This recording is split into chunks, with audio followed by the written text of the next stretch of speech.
personally on SB 54 and Count My Vote.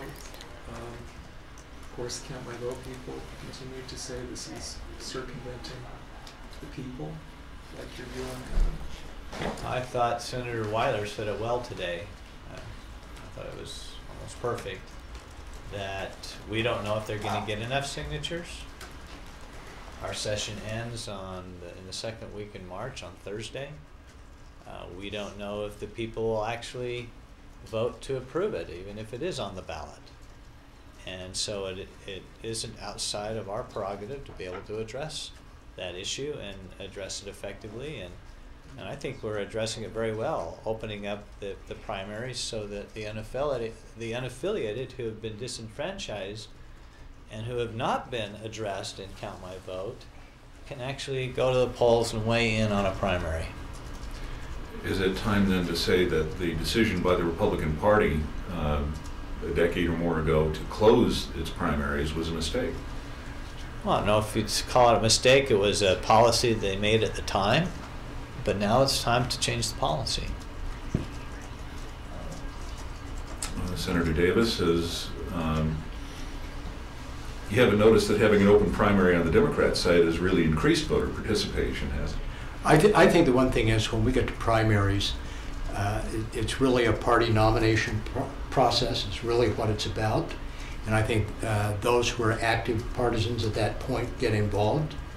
I think the primaries have not been indicative of the elections or the election process to increase any participation in the primaries. It's going to be pretty high profile.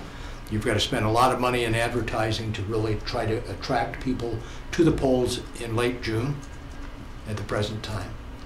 And so, and I think the petition process, this doesn't stop the petition process from going forward.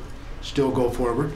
They get the number of signatures that they need. They can still put it on the ballot and have a vote on it.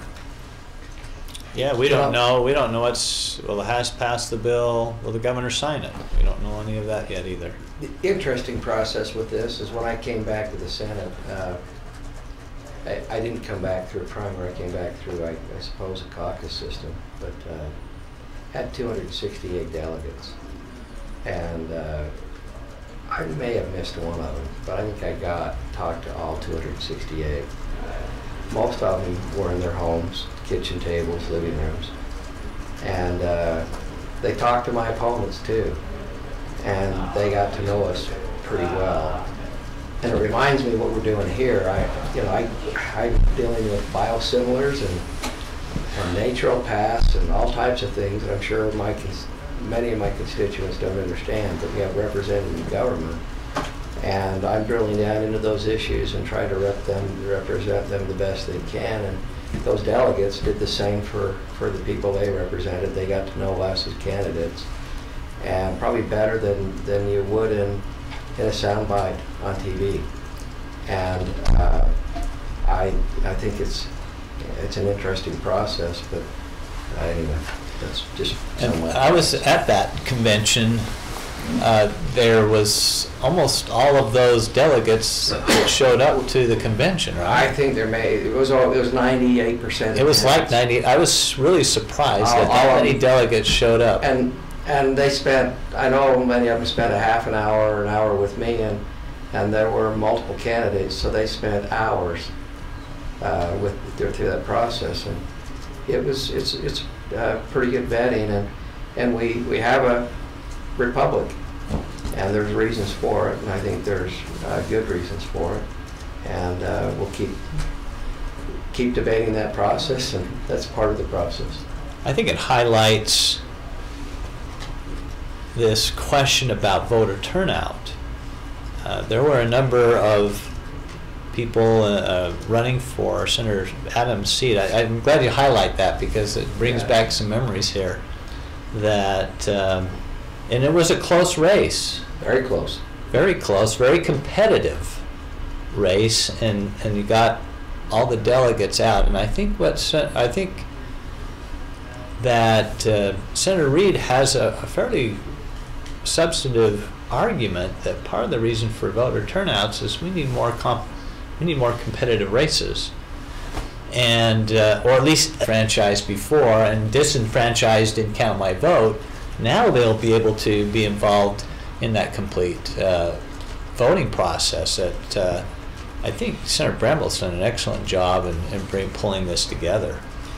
There were so many running for that, I can't remember how many there were, but I remember there was a former state senator, a standing state representative, and the field was full, but there were, I'd say, 5, 6, 7 plus people running, and it was quite involved. So. It was robust, Yeah, and very people much so. were involved, and a great process took place. So. Senator Valentine, you mentioned in this meeting earlier this week you had a couple of amendments you'd look at for SB 54, and you've ended up not pursuing them. Can you talk about why? If you remember my comments yesterday on the floor during the debate, I said I still had reservations about those two elements. The two elements I had reservations about was the mandate of a 65% threshold and the 2 days around the caucus date to make the vote. I still have troubles with those. But as I said in my comments yesterday on the floor, sometimes you don't get everything. And Senate Bill 54 has got so much good balance between the rights of the people to participate in the caucus system and to have unaffiliated voters participate in primaries, that you support something even though you don't get everything you want. When I was elected in 2006, there was a lot of we had 5 Republicans and 2 Democrats seeking for the Senate seat that I am now in, and I almost lost in convention. If there had been 2 more votes in favor of my opponent, that person would have been able to get 60% and avoid a primary. But I did push that into a primary, and I won the primary 57 to 43, I believe. And I saw firsthand, because my Senate district election in 2006 is still the most expensive legislative race that's ever taken place. Because there was a lot of money being thrown into that race from the primary to the general, even in convention. And I saw firsthand that the common person would not be able to even have a chance in that race, in a primary. And because it wasn't about, while I was walking neighborhoods, there's no way to walk a whole Senate district in a month and a half. It's impossible to do. 100,000 people. So you have to, it's direct mail, it's all kinds of things, and that takes money. And when we have just a primary, you're just empowering that money, and if you have good name, you have that advantage also. And so let's bring in the best of both of these, and Senator Bramble has done a great job to bring a mixture of both the primary and the caucus system, and I think that it'll be a better process going forward. Yeah, Senator Davis, Democrats have more frequently voted against this bill than Republicans have, even though the Democratic Party chose to stick with the caucus convention system similar to the Republicans at its convention last summer. What about this, in your view, might put Democrats at a disadvantage here? I think the one thing is continuing on with the affiliated, if you will, primaries, and making that happen. And of course, that's on that agenda.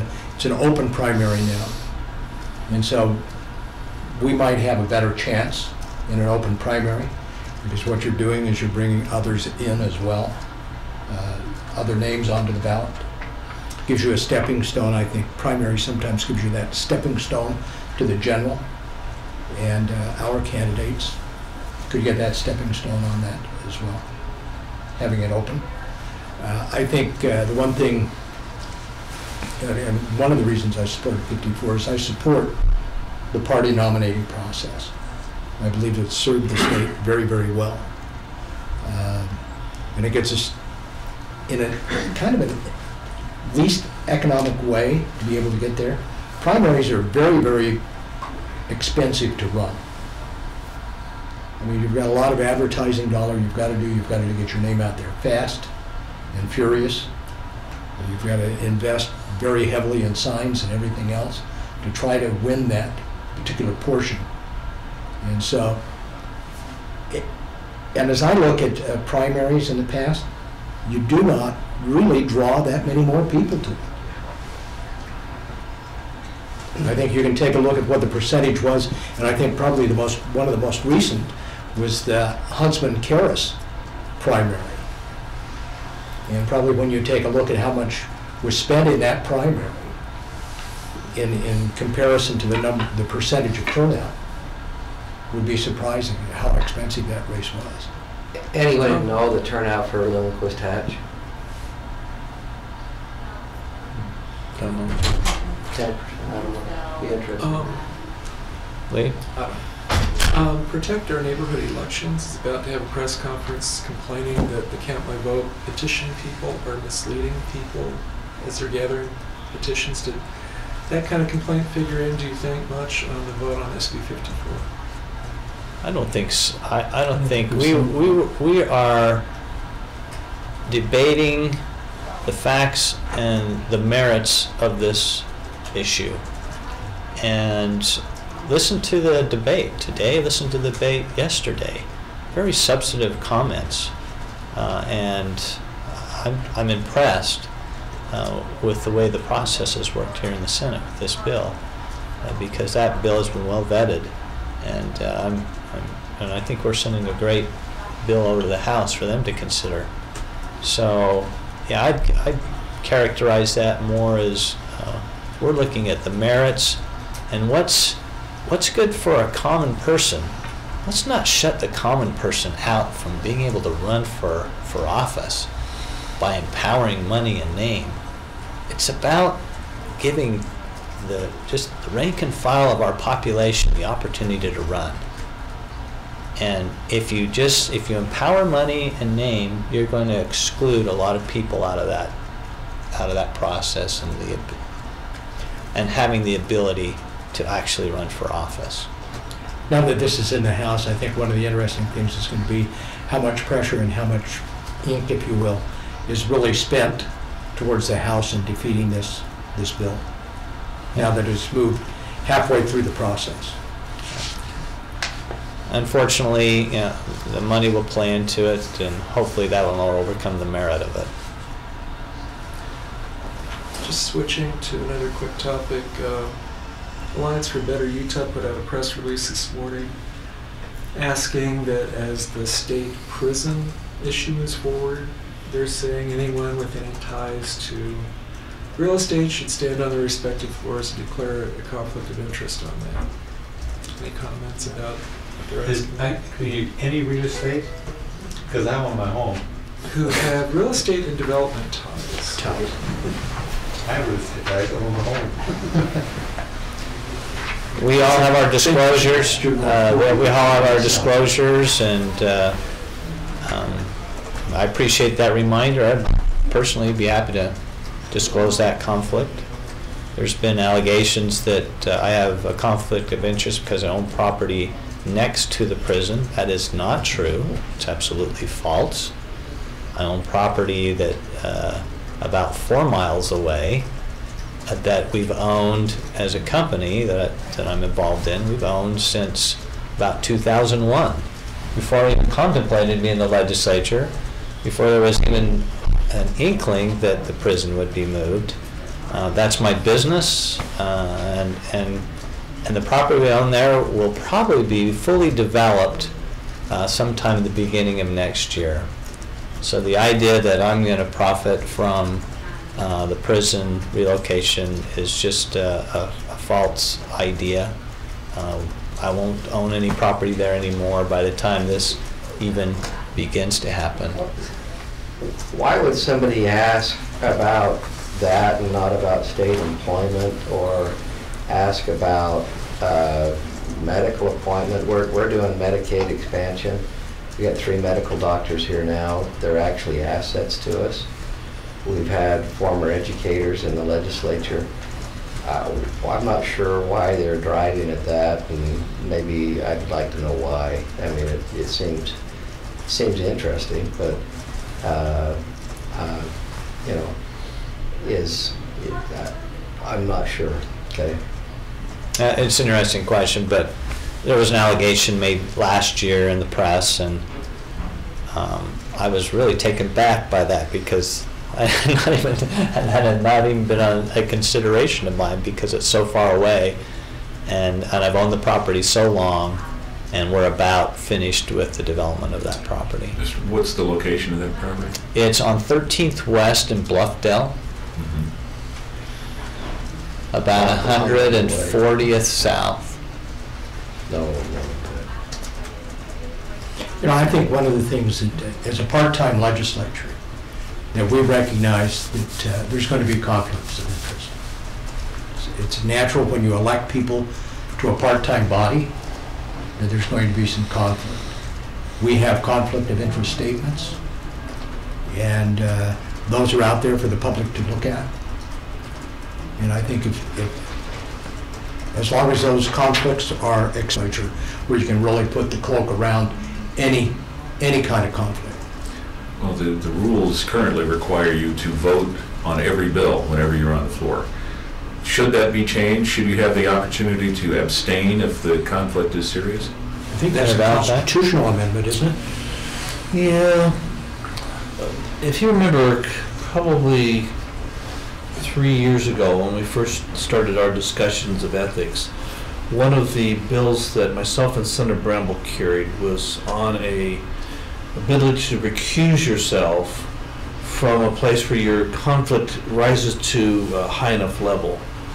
To this point, we've not been able to get that through the 2 bodies. I personally still think that that's something that would be worthy of exploring. In other forms of subdivisions of our government, there is a way to recuse yourself when you're going to have such a direct conflict that you're going to be directly benefited. We have so many things that we have indirect benefits from that recusal can't be used just routinely to not vote, just because you have to make a hard vote. But I still believe that a recusal should be something that we should put into our bag of tools to make ourselves fully available for the public to know what we're doing. Kind of hard. Should a state employee that's a legislator be able to vote on a budget bill that affects his salary? John's an attorney. Everything we pass affects the legal process. I mean, you've got to deal with it in some way, shape, or form in your business, and we have. I mean, again, I think you're right. Definition is the problem. I think one of the things, and it'll continue to be discussed in the process committee this coming summer, as we've talked about it quite extensively in the last process committee meetings, and we'll probably come out with some situation. I think there's a legal term that could probably be looked at, pecuniary interest or something like that, I think is the term where you have a direct interest in something. What we were using before was direct pecuniary interest, is the phrase we were using before, that you would have a recusal. And what we had proposed was that you had to give notice to the presiding officer or to the committee chair, and then you'd outline in greater detail whether or not what the direct pecuniary interest is, without having to disclose it on the floor. Then the presiding officer would make a determination of whether the recusal was granted, and the determination was that Senator Davis has a direct pecuniary interest in the outcome of this legislation, and therefore has been granted the right of recusal. That was the steps that we had put into our legislation, and I still think that makes some sense, but we're not successful in convincing enough members in both bodies to do that. We actually convinced the Senate, but it never got a hearing in the House. Any other questions? All right, thank you very much.